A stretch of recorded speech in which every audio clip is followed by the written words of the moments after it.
Nothing but ocean, nothing but clouds, and just having only water around you was a very special feeling. And we're rolling like crazy.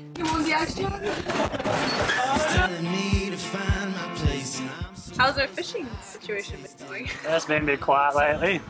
Tell the king he's overthrown, follow where the rivers flow underneath. Seemed like a good idea in my head.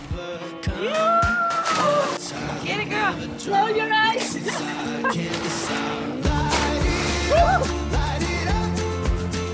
This is the story of a sailboat named Sylvia and the ragtag crew that call her home.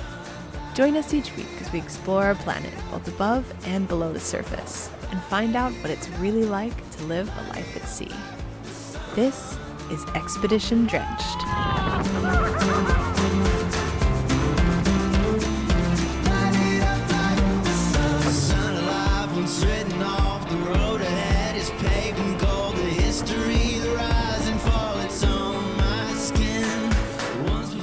Last time on Expedition Drenched, we left Wallis and skipped Futuna because the weather conditions were far from ideal to anchor in a non-protected bay. We expected a rolly sail to Fiji, and we've been served a full-on rocking and rolling festival. And it seems like the rock and roll concert isn't over yet. The camera never shows how big the waves are. Yeah. They're pretty big right now. They're silent, lovely sails, no more. Yeah, we took the main down because we needed to head more west, and now she rolly again. Our lovely beam reach sail has changed. And now we're going almost straight downwind and we're rolling like crazy. These guys are on the rolling lunch duty today. We're experimenting. Yeah. Trying not to get burned, trying not to spill the water. Oh, did the vegetables fall down earlier? Yeah, all over the floor. But Nobody knows. 5-second rule. What's on the lunch menu for this afternoon? I'm making some green curry. How's Embrace things the roll. downstairs? Rolly? Rocky? Rolly on the side of Rolly. Yeah. That's right, I've like put my backpack and a few other things in my bed, so I'm just like wedged in and can't move. Emily's got the crazy mad scientist seasick glasses on. How's your watch going? My watch is over, but I'm helping my Spanish friends over here because they're cooking dinner. It looks really difficult, so they probably need to be two. Yeah. So I don't mind taking the wheel because last night I was with Will and Chloe and I just vomited twice and laid on the floor, so I was not useful at all. I'm trying to make it up. Yeah, exactly. Downwind. Nice steer with a foot. Lumpy, confused seas all around us. And it's almost lunchtime. I'm pretty excited about it. It smells really good. You want the action?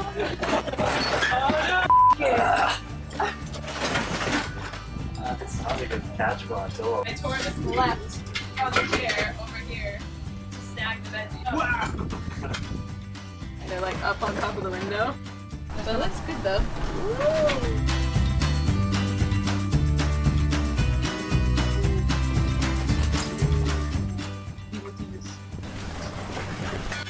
Everybody's lost your ball and Lily's in her brace eating position. Is it worth it? I kind of finished. I'm very spicy, yeah. My nose is leaking. Okay, well, thank you for giving maximum effort today.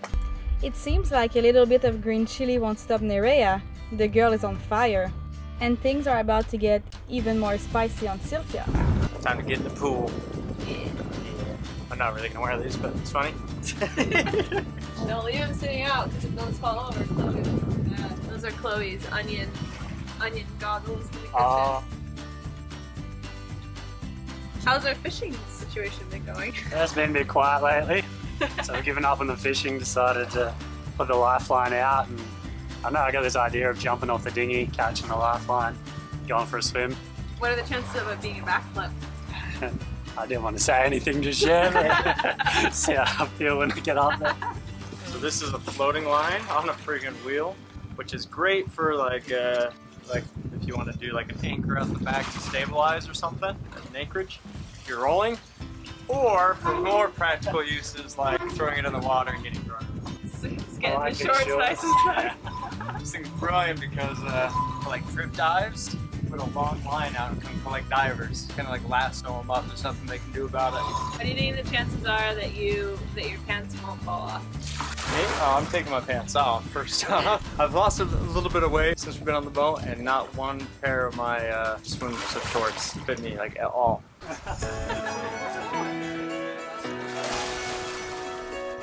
Alright, I'm ready.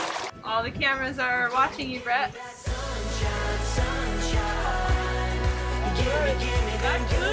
Seemed like a good idea in my head. Nothing but good vibes, good vibes. Give me that sunshine. Yeah! Every day is a new beginning. Great success! You guys missed the backflip. The speed went down 2 knots because of them. You're too fat, boys! You're slowing down! You going for a little dip? Yeah. Don't worry about the clouds. 'Cause when the sky Everyone heard the action. Yeah. Everyone's up. give me that sunshine, sunshine. Brett looks like a happy baby.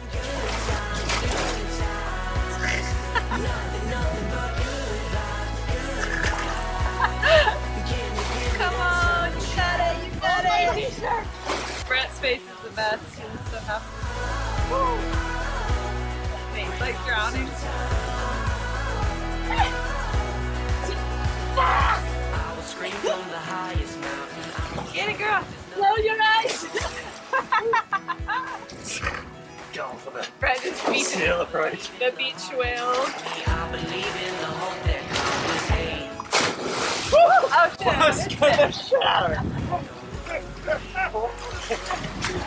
I didn't know he was up there. I was like, oh. How was it? Good. Once you get to the very end, it's pretty hard actually. The rope starts sinking a little bit. Definitely get a little workout in. That's fun. That's fun. As soon as everyone goes, dude, it's scary out there by yourself. Just dangling out the back, feeling like a fishing lure. Sunshine, bring on the summertime. It's been a while since I've shared some deep thoughts with the camera, so I thought this crossing might be a good idea. We're on our way to Fiji and we're almost there. We still need to go about 130 miles, so if we're lucky we get there tomorrow or the day after. But what I really wanted to talk about is how sailing makes me feel lately. Because I remember the first time I stood here on the bow and we were in the middle of the ocean. I was perplexed by just seeing nothing but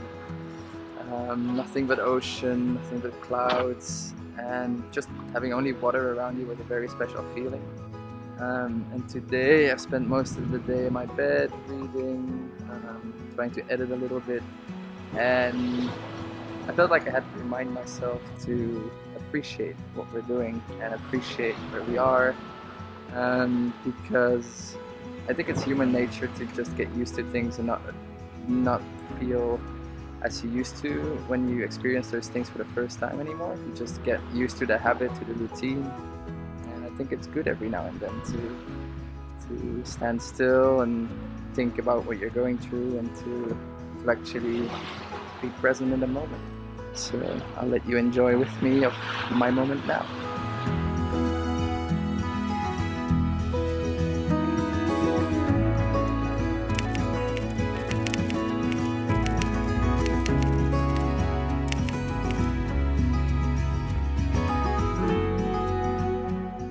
Tell me, it's a beautiful, nice, or epic sunset?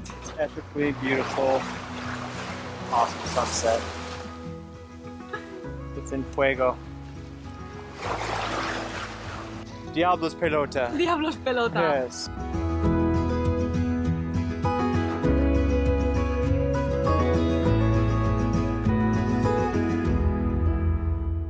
It's the first sunset we've seen in a long time because it's just been so cloudy and grey and the sky's all pink, purple, sails flapping nicely behind me. So hard.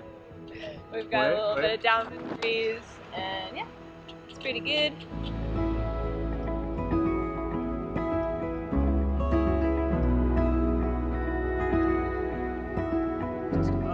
Big Blue. We have kind of like a new side chore that I've assigned everybody, and that is to answer kind of like a question of the day, like a thought-provoking, diving deeper with Drenched kind of question. And today's question was, what have been the challenges and advantages of being part of an international crew? What are the ups and downs?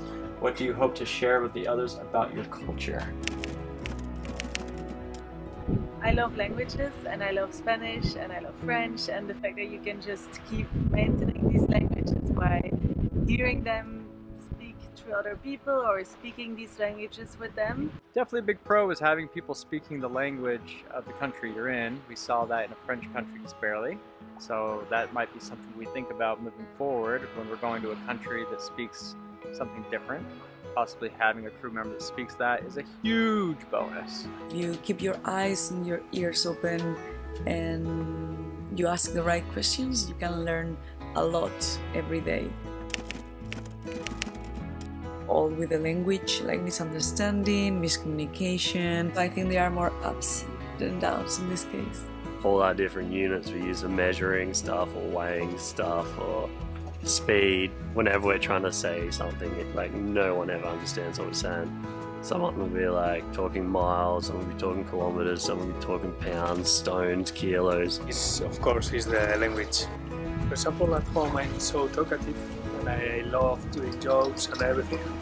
Here, for me, can be something very difficult and challenging. Cons? None. Yorkshire puddings. I'm not from Yorkshire, but they're English, so I'm going to make everyone a big roast dinner. I'm from Australia, so I don't think we really have much culture. Our culture would be like barbecues, have a meat pie at footy, but we say meat pie is Australian and the English people get fired up and they say it's English thing, so yeah, I'm not sure. French fries are not French fries. French fries are Belgian fries. We've had this debate a while ago and we couldn't figure it out, so we actually did some research. And the term French fries was coined for the first time in the early 1900s, and it is because at that time they referred to deep frying as French frying. So that's where the term French fries comes from.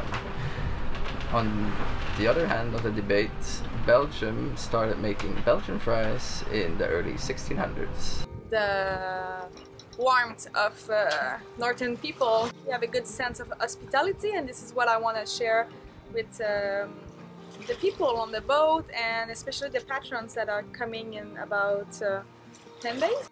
It's hard to talk about America without kind of going right into it like that, without, you know, talking about liberty and freedom, but that's not really how we all speak. And that's something I want to convey, is that America is a very diverse place. It's kind of like a mini Europe, you know. The US is like, every state is like its own little country almost.